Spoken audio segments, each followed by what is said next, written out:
Welcome back to the deep dive.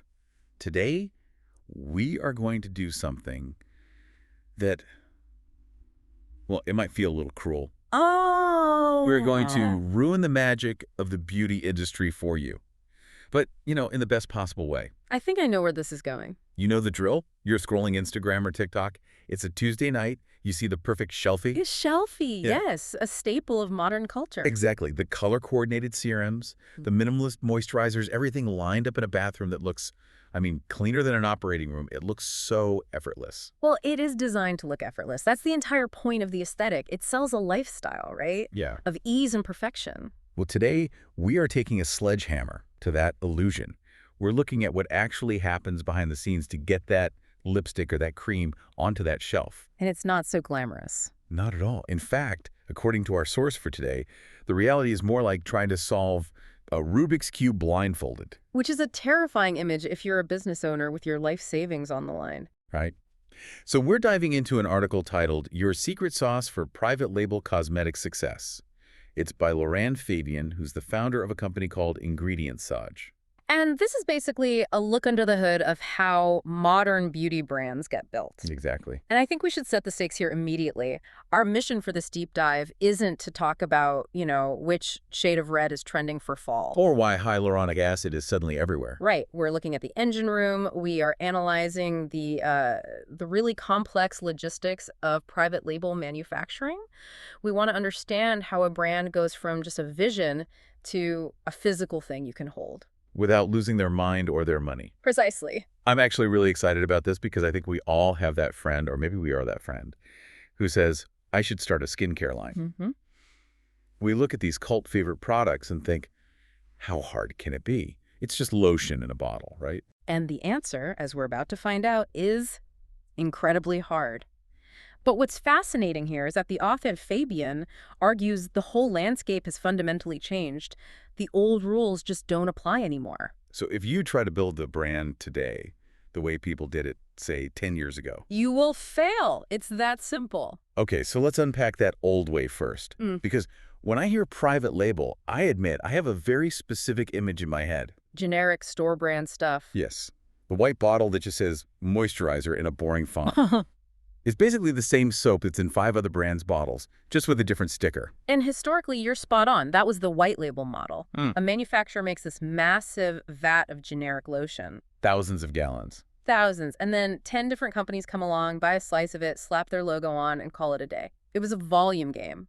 Low cost, not uniqueness. And the source is basically saying that model is dead. It's a fast track to irrelevance. Fabian points out that the real driver of this change is the consumer. It's you. Me. I'm the problem. You and everyone listening. The modern consumer is described in the text as savvy and ingredient conscious. That is so true. Think about how you shop now versus 10 years ago. You don't just look at the front of the bottle anymore. Oh, never. You flip it over. You're looking at the active ingredients, the percentages. You want to know where it comes from? I feel like I need a chemistry degree just to walk through Sephora. Exactly. You're looking for niacinamide, checking for parabens, looking for cruelty-free logos. So if a brand tries to sell you that generic vat slop, You're going to know. you're gonna know. You aren't just buying a moisturizer anymore. You're buying a story, a specific formulation. And this creates huge pressure on manufacturing. Which brings us to the TikTok factor that the source mentions. This feels like a completely new kind of pressure. It's the variable of speed. One viral video can change the entire market overnight. Let's say a big influencer posts about, snail mucin. Or remember chlorophyll water. Or rosemary oil for hair. Right. Suddenly, millions of people want that specific ingredient right now. And if you're a brand, that's your window. You either catch that wave or you just watch it go by. But here's the logistical trap. If you're managing production in-house, or you're with some rigid, old-school manufacturer who needs 6 months lead time, you can't pivot. By the time you get the product out, the trend is over. It's over. Everyone's moved on. The source argues that brands today need extreme agility. But winging it in cosmetics sounds dangerous. Incredibly dangerous. This isn't software where you can just push a patch for a bug. A bad cosmetic product can hurt people. There's this analogy in the text I loved. It says, trying to manufacture cosmetics without a professional partner is like trying to build a house without an architect. It's a perfect analogy. You might have a vision for a beautiful house. You know what tile you want, what the front door looks like. The vibe of the living room. That's the brand vision. But do you know where the load-bearing walls go? Or the plumbing codes? I definitely do not. I would just start stacking bricks and hope for the best. And the roof caves in. In the cosmetic world, the roof caving in is a product that separates on the shelf. Or a lawsuit because you used a banned preservative. Or a garage full of inventory you can't sell because the packaging leaks. Precisely. So the argument is you need a partner like Ingredientsage, which the author founded, to be that architect. They handle the load-bearing walls so you can focus on the tile. Okay, so let's talk about what happens when things actually go right.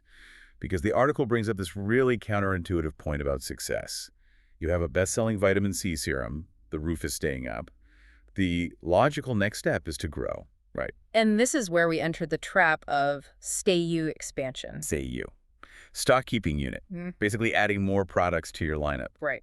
The scenario Fabian describes is classic. A brand has a hit serum, it's flying off the shelves. So they think, great, let's build a brand ecosystem. Which makes sense. If I love your serum, sell me the matching face wash and moisturizer.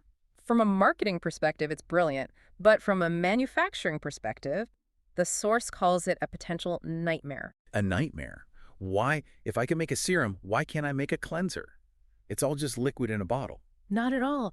Every new STI is a completely new engineering project. It's not copy-paste.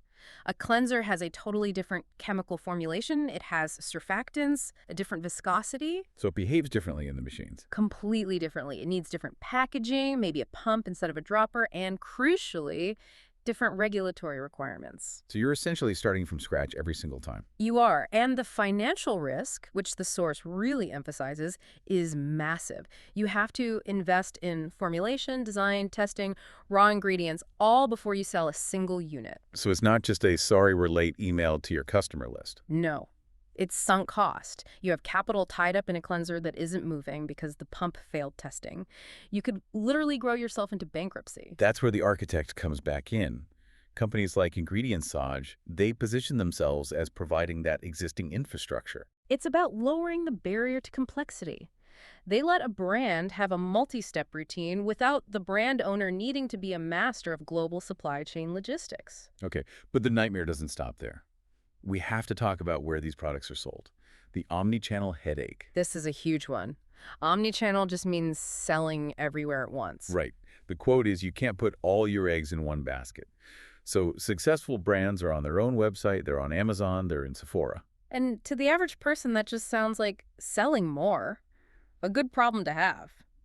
But the source breaks down the logistical reality, and it is intense. How does selling on Amazon versus a boutique change the actual manufacturing? Well, think about packaging and volume. If you're shipping direct-to-consumer D2C, maybe you sell a small 30-milliliter trial size. Right, low commitment. I love a good mini. But a big retailer, a wholesale buyer, might demand a 100-milliliter version for a higher price point. And they need specific barcodes, specific packaging that stands out on a shelf. So now you're not making the serum. You're making the serum 30 milliliter D2C version and the serum 100 milliliters retail version.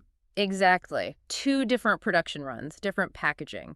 But, and this is the absolute kicker, the formula inside has to be identical. A goop has to be the same. It has to be indistinguishable. If a customer buys both and notices a difference, your brand reputation is destroyed. They'll think one is fake. And I'm guessing making 500 small bottles is a different process than making 50,000 big ones. It's completely different physics. Heating a small vat and a massive industrial tank happens at different rates. If you don't adjust the process perfectly, the texture changes. Wow. A flexible partner ensures that quality stays consistent across all those formats. They manage the complexity so the juice inside the bottle is always the same. It really does sound like a Rubik's Cube. You turn one side to fix retail packaging, and you mess up the inventory side. And we haven't even touched on the side of the cube that people ignore until it's way too late. You mean the technical stuff that actually matters? The unsexy side of beauty. Stability testing and regulations. This is where the dream of starting a brand meets the cold, hard reality of science. It is. Stability testing is the biggest silent killer of indie brands. Unpack that. What are we testing for? So you make a cream in a lab, it's room temp, looks perfect, you're ready to sell. Sounds great. I'd buy it. But what happens when that cream sits on a shelf for 6 months? Does the oil separate? Does it turn yellow? Or, the example from the source, What happens when it's shipped across the country in July? The hot truck scenario. Exactly. If that delivery truck hits 110 degrees, does your product melt into a puddle? Does the preservative break down and let bacteria grow? Gross. And if you haven't tested for that, You don't know until a customer emails you a picture of a melted, moldy mess. and layered on top of the physics, there's the law, regulatory compliance. Constantly evolving. The EU bans over 1,300 ingredients. The US bans significantly fewer, but the rules change all the time. And if you're a small brand owner, you're not reading legal briefs every morning. You're not, and you shouldn't have to. That's the protection factor of a good partner. They're supposed to be your compliance officer watching the landscape for you. It's essential insurance. It is, because a recall can bankrupt you. So we have stability, regulations, multiple SKUs, and then there's one more number from the source I thought was crucial: scalability. Yes, the numbers were 500 to 50,000. That's a huge range. It is, but that's modern success. You need a partner who can do a test batch of 500 units to minimize your risk. See if people actually buy it. But if that batch of 500 goes viral, you need to ramp up to 50,000 immediately. You can't wait 6 months to find a bigger factory. And a lot of manufacturers can't do both. They're either small batch artisans or massive factories that won't talk to you unless you order 1 million units. Correct. That gap is where brands die. The sweet spot is a partner who can grow with you. It really reinforces that idea that the manufacturer isn't just a vendor. They're part of the team. That is the core synthesis of the entire article. In modern beauty, a manufacturer is not just a vendor. They are an extension of your company. The article mentions those success stories, people going from kitchen mixers to Target shelves. The common thread wasn't just a good idea. It was that they had partners who could execute that idea. A vision is common. Execution is rare. The source says the difference between being first to market and third is the difference between a win and a missed opportunity. So having that agile architect partner is what buys you speed. It buys you speed, quality, and peace of mind. It lets you sleep at night knowing your roof isn't going to cave in. It's a compelling argument. It definitely makes me look at my own bathroom shelf a little differently now. It adds a layer of appreciation. But, if we step back, this raises a pretty provocative question for me. What's that? Well, think about it. Companies like Ingredientsage are drastically lowering the barrier to entry. They're making it possible for almost anyone to create professional-grade, stable, compliant cosmetics. Right, you don't need a PhD in chemistry anymore. Exactly. So if the product itself, the actual liquid in the bottle, is no longer the hardest part, if anyone can make professional-grade stuff, what actually separates a successful brand from a failure? That's a really good question. If quality is democratized, what's left? Is it purely the story? Is it the community you build? It seems like we're moving into a world where the manufacturing is a solved problem if you pick the right partner, so the whole battleground shifts. It shifts to the brand's soul. Right. That is something to mull over. If the secret sauce of manufacturing is available to everyone, you better make sure your brand has a flavor people actually want. Couldn't have said it better myself. Well, on that note, we're going to wrap up this deep dive. A huge thank you to our listener for joining us on this tour behind the beauty industry curtain. It was a pleasure. Keep asking those questions. We'll see you next time.